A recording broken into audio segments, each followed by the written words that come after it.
So in this video I'm going to replace my oil filler tube with the new one shown here. I busted it off while trying to replace the air filter. So in order to do so, I need to remove the alternator, and I'll also remove the drive belt, that idler pulley there, and replace the coolant hose fitting that I busted here in this photo. And everybody that's replaced their alternator has busted this fitting. Unfortunately, when I did it, coolant went everywhere on the engine, and I'll have to use paper towels to clean all that up and then replace the fitting and rebleed the system. So in the photo here, the drive belt is already removed. I backed off that bolt on that idler bearing there. I think it was 3 turns. And then what you want to do is you put some type of a sleeve over the top of that bolt, and you hammer that bolt until you feel that bushing loosen up. Now unfortunately, I didn't use penetrating oil on that bushing on the back of the alternator bracket there, and I paid the price for it because I busted that bracket.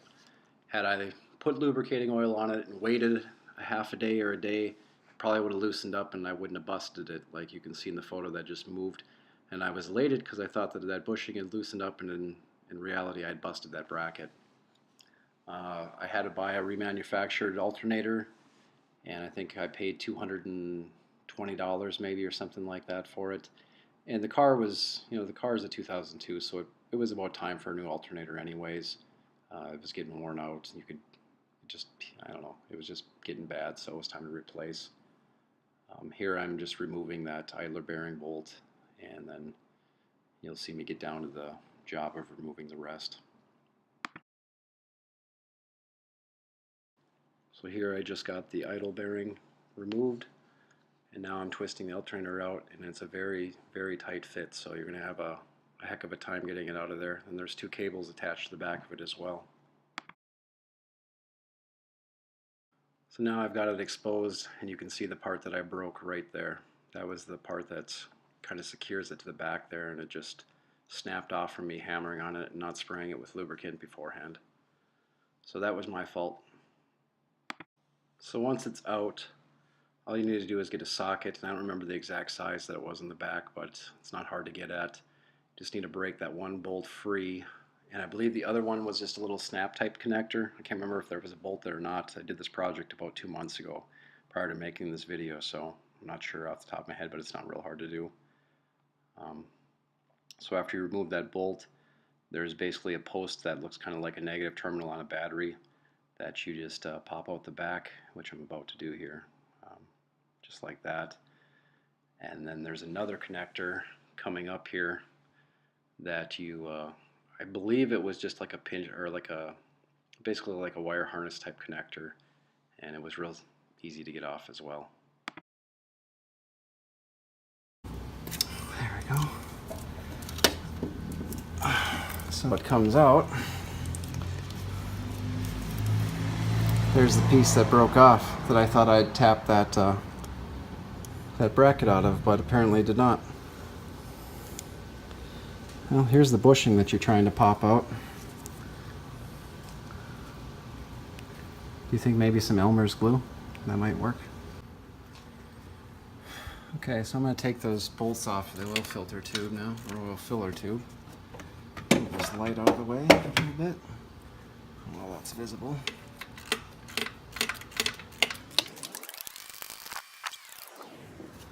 So that's how long that one is, and it is a 8mm.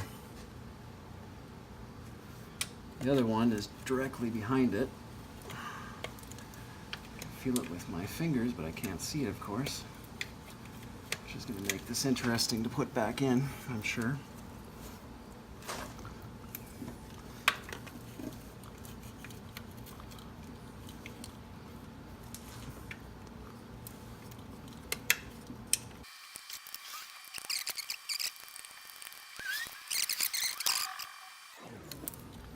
There's the other guy there. So I'm going to make a good mental note of how this piece is in there, what's all in it behind it. So it's definitely all the housing and tubes are behind it. So that's how I definitely have to put it back in there. No other connections I can feel.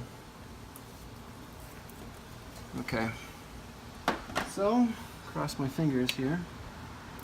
Take this, well, I'm gonna go get the, here's the new O-ring that I ordered for this as well. For the new oil filler tube anyways. I imagine that goes right on the end of this right here. Kind of just, you lubricate it with some oil off the engine there. Like every O-ring. So, I'll have that ready to go now. I got that to pop out. So there's the old one. It mounts right in like that. I was right, that's how that rubber O-ring goes. So, take some oil. I'm going to lubricate this one. I'm just grabbing some oil off this old filler cap here.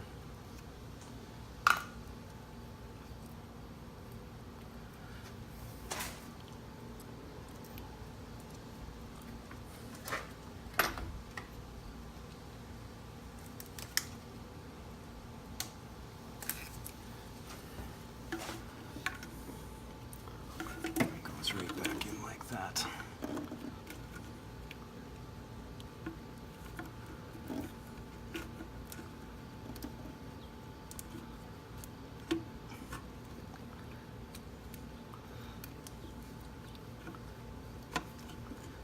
Overshot it.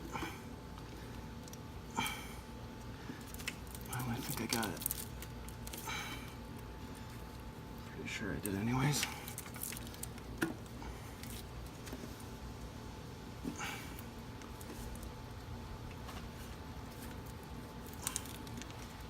Yeah, that's on. So let's get the light over here, take a quick look before we start trying to attach bolts. And how visible that is. You can kind of see it.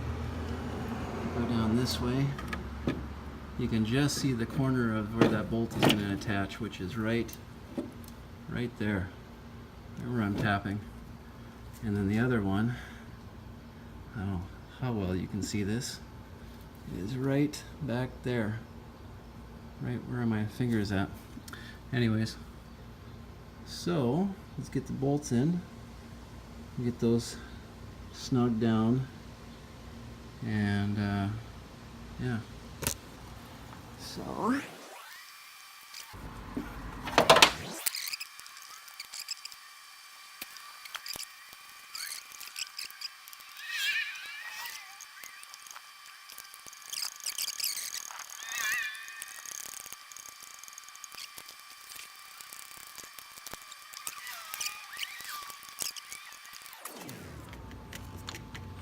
that's on.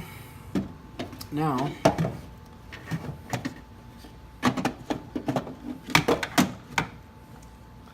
so what I didn't show, or I don't know if I talked about it from before, is that when I busted that clip that mounts right here,